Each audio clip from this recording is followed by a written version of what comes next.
Bismillahirrahmanirrahim. Assalamu alaikum, dear students. Today's topic is sources and uses of carbohydrates. इससे पहले बेटे हम पढ़ चुके हैं कार्बोहाइड्रेट्स क्या होते हैं और उसकी डिफरेंट क्लासेस और उनकी प्रॉपर्टीज को डिस्कस किया था। क्लासेस में हमने कहा था 3 क्लासेस हैं कार्बोहाइड्रेट्स की, मोनोसैकेराइड, ओलिगोसैकेराइड एंड पॉलीसैकेराइड्स। फिर हमने इनकी प्रॉपर्टीज को भी डिस्कस किया था। मोनोसैकेराइड्स क्या होते हैं, उसकी प्रॉपर्टीज क्या हैं, ओलिगोसैकेराइड्स क्या होते हैं, उनकी प्रॉपर्टीज क्या हैं, पॉलीसैकेराइड्स क्या हैं, इनकी प्रॉपर्टीज क्या हैं, और इनमें मौजूद जो डिफरेंट पॉसिबल शॉर्ट क्वेश्चंस थे बोर्ड एग्जाम्स के हवाले से वो भी हमने पढ़े थे। अगर आपने वो लेक्चर बेटे अटेंड नहीं किया तो पहले वो वीडियो सुन लें इस लेक्चर को सुनने से पहले। अब हम सोर्सेस को डिस्कस कर लेते हैं। हमने कहा जी 3 क्लासेस हैं, मोनो, ओलिगो और पॉली। ये मैं लिख देता हूं, ये क्लासेस हैं, ये क्लासेस हो गए। और जो डिफरेंट क्लासेस हैं, मोनोसैकेराइड उसकी एग्जांपल्स दी हुई हैं और इनके फिर सोर्सेज दिए हुए हैं। जैसे मोनोसैकेराइड्स के अंदर हमने मोस्ट इम्पोर्टेंट जो मोनोसैकेराइड हमने पढ़े थे वो 2 हमने पढ़े हैं, ग्लूकोज और फ्रक्टोज। इनका स्ट्रक्चरल फार्मूला भी हमने ड्रा करना सीखा था। इसके अलावा ग्लैक्टोज भी एक मोनोसैकेराइड है। ठीक है बेटे, इन तीनों का जो सोर्स है वो फ्रूट्स हैं, वेजिटेबल्स हैं, हनी है और जो सीरियल क्रॉप्स होती हैं, वीट है और जनाब राइस है। इसके अलावा मेज है यानी मकई और जो बार्ले है। इन सारी सीरियल क्रॉप्स के अंदर जो हैं ये मोनोसैकेराइड, ये वाले ग्लूकोज, फ्रक्टोज और ग्लैक्टोज जो हैं ये मौजूद होते हैं। इनके सोर्सेज ये हैं। Okay done.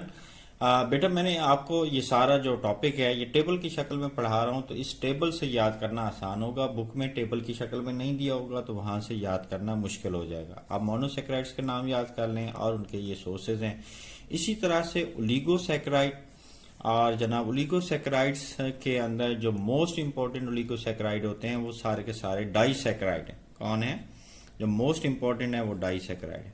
जो यहाँ पे एग्जांपल दी हुई हैं वो किसकी दी हुई हैं? डाइसैकेराइड्स की दी हुई हैं। ओलिगोसैकेराइड के अंदर ये डाइसैकेराइड दिए हुए हैं। Number 1 sucrose, number 2 lactose and number 3 maltose.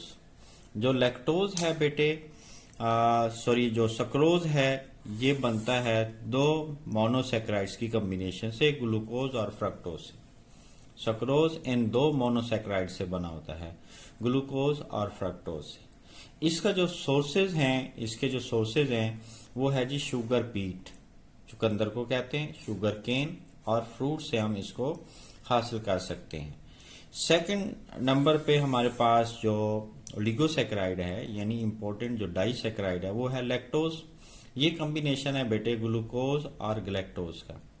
Sucrose किन 2 मोनोसैकेराइड से बना होता है? एमसीक्यूज में ये बात पूछी जा सकती है। लैक्टोज किन मोनोसैकेराइड से बना होता है? इसको याद कर लें, ज़हनिशी कर लें, ग्लूकोज और ग्लैक्टोज से बना होता है।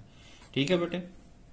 और जो माल्टोज है वो माल्टोज बना होता है जी ग्लूकोज, 2 ग्लूकोज मॉलिक्यूल की कॉम्बिनेशन से माल्टोज बना होता है। लैक्टोज का सोर्स हमने याद करना है। लैक्टोज ऐसा कार्बोहाइड्रेट है, शुगर है जो दूध में पाया जाता है, मिल्क में पाया जाता है। और मिल्क से बनने वाले जितने भी डेयरी प्रोडक्ट्स हैं, दही है, मक्खन है, उन सब के अंदर जो है ये मौजूद होता है। लैक्टोज मिल्क और मिल्क से बनने वाले डेयरी प्रोडक्ट्स के अंदर मौजूद होता है। लास्ट में हम आ जाते हैं ओलिगोसैकेराइड के अंदर।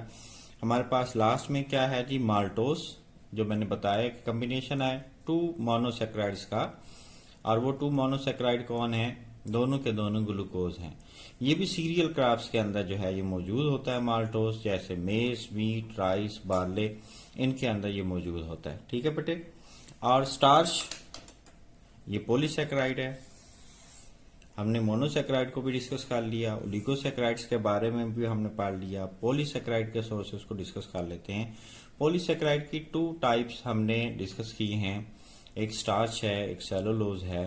स्टार्च अपनी छोटी क्लासेस से बेटा पढ़ते आ रहे हैं। जो प्लांट्स हैं वो अपनी खुराक को स्टोर करते हैं in the form of starch.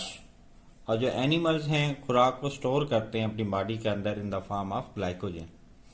तो स्टार्च ऐसा जो है पॉलीसेकेराइड है जिसका जो सोर्सेज हैं वो क्या है, सीरियल क्रॉप्स हैं, यानी वीट, राइस, मेज एंड बार्ली। सेलुलोज आपने रुई देखी है, काटन देखी है, प्योर फॉर्म है ये सेलुलोज की। जो काटन है ये प्योर फॉर्म है किसकी, सेलुलोज की।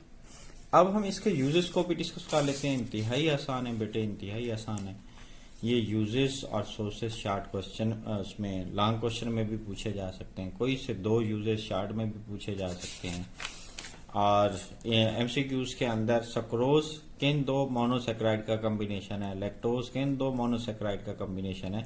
तो ये चीजें बेटे ये एमसीक्यूज के अंदर पूछी जा सकती हैं। अब हम आ जाते हैं इसके यूजेस की तरफ।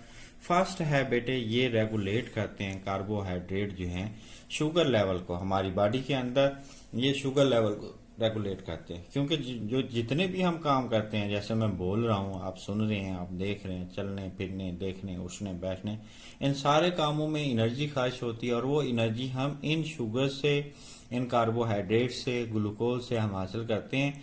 और ये एनर्जी यूज होने से ग्लूकोज का लेवल डाउन हो जाता है, तो फिर दोबारा हमें कार्बोहाइड्रेट्स वाली ग़िज़ाएं खानी पड़ती हैं और फिर शुगर लेवल जो है वो हमारा नॉर्मल हो जाता है। तो कार्बोहाइड्रेट्स रेगुलेट करते हैं शुगर लेवल को हमारी बॉडी के अंदर। अगर ये शुगर लेवल हमारी बॉडी में डाउन हो जाए तो फिर इस डेफिशिएंसी को हम हाइपोग्लाइसीमिया का नाम देते हैं। एमसीक्यूज में पूछी जाए ये बात या शॉर्ट में पूछी जाए, व्हाट इज हाइपोग्लाइसीमिया। बॉडी के अंदर, ह्यूमन बॉडी के अंदर अगर शुगर लेवल डाउन हो गया है, शुगर का लेवल कम हो गया है, तो इस डेफिशिएंसी को, इस शुगर के लेवल के डाउन होने को क्या कहते हैं, हाइपोग्लाइसीमिया कहते हैं। एक ही पॉइंट पढ़ा है, carbohydrates regulate sugar level in our body. When sugar level is down it is called hypoglycemia. Known as कह लें या कॉल्ड कह लें, एक ही बात है। ये प्रोवाइड करते हैं एसेंशियल न्यूट्रिएंट्स उन बैक्टीरियाज को, कौन से बैक्टीरिया, जो हमारे इंटेस्टिनल ट्रैक्ट के अंदर मौजूद होते हैं, जो हमारी आंतों के अंदर मौजूद होते हैं। ओके, ठीक है। ये कार्बोहाइड्रेट क्या करते हैं, एसेंशियल न्यूट्रिएंट्स, जरूरी न्यूट्रिएंट्स प्रोवाइड करते हैं उन बैक्टीरिया को। किन बैक्टीरिया को, जो हमारे इंटेस्टिनल ट्रैक्ट में हैं। और ये ऐसे बैक्टीरिया होते हैं जो हमें खुराक को डाइजेस्ट करने में मदद देते हैं। फिर दोहरा देता हूं, they provide essential nutrients for bacteria in intestinal tract that helps in digestion. Third इसका यूज है बेटे, जो डाइटरी फाइबर हैं, ये भी कार्बोहाइड्रेट होते हैं। ये बाउल फंक्शनिंग में हेल्प देते हैं, यानी आंतों की जो बेहतर तौर पर आंतों का जो काम करना है, बॉल का मतलब भी आंतें हम यहाँ पे कर रहे हैं। ये बॉल फंक्शनिंग में, प्रॉपरली बॉल फंक्शनिंग में क्या करते हैं, डाइटरी फाइबर हेल्प करते हैं। फोर्थ वन, डाइटरी फाइबर आपने डिटेल में आपने 9th बायो के अंदर पढ़ा हुआ है। ये कोलेस्ट्रॉल लेवल को लोअर कर देते हैं। जब हम जो तली हुई है चीजें हैं, फ्राइड चीजें हैं, जब हम खाते हैं, ऑयली चीजें खाते हैं, तो हमारी बॉडी के अंदर जो कोलेस्ट्रॉल लेवल है वो बढ़ जाता है। उस कोलेस्ट्रॉल लेवल को डाउन करने में डाइटरी फाइबर जो है ये बहुत हेल्प करता है। और इसके अलावा ब्लड प्रेशर को भी रेगुलेट करने में डाइटरी फाइबर क्या करते हैं, हेल्प करते हैं। And the last one use is carbohydrate protect our muscles from cramping.